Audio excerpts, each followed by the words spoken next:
שלום חברים. אני רוצה להקדיש כמה מילים על טיפים פרקטיים שהייתי מציע לרוכשים פוטנציאליים שמחפשים דירה, בין אם זה דירה להשקעה או בין אם זה דירה למגורים.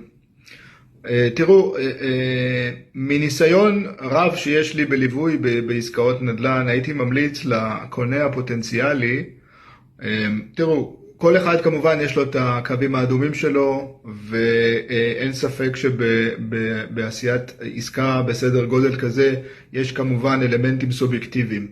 אבל אני אומר, אם בגדול בדברים המשפטיים והפיננסיים אתם שלמים עם העסקה, אז לא הייתי מציע לדקדק על כל צעד ושעל מבחינת המראה או מצב הדירה, אוקיי?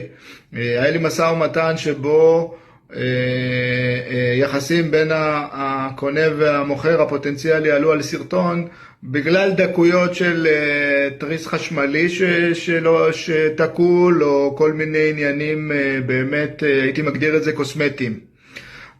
וזה חבל, כי אם אתה דווקני מדי וקשוח מדי בדרישות שלך בשלב המשא ומתן, הרי מה קורה?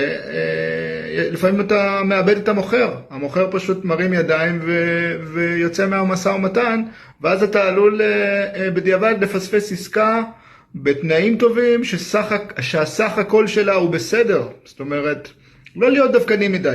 זה באמת, אם יש משהו שאני רוצה לצאת איתו בסרטון הזה, זה תהיו פרקטיים. אין מושלם. ובשוק הנדל"ן לפעמים לוקח זמן עד שמוצאים את אותה עסקה שבאמת טובה לך לטווח הארוך.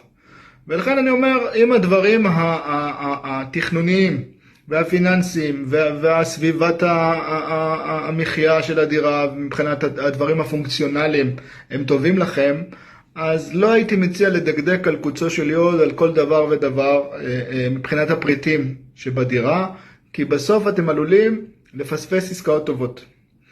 אז כמובן שלכל אחד יש את הקווים האדומים שלו, ואין ספק שזה לא רק עסקי. כמובן בעסקים יש גם אלמנט של רגש, ואני חלילה לא מזלזל בזה, אבל שכל אחד ידע לעשות את השיקולים שטובים לו בינו לבין עצמו.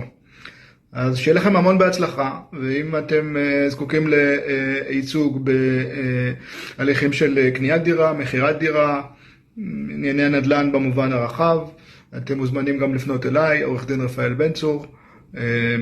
נשמח ללוות ולייצג כמיטב יכולתי.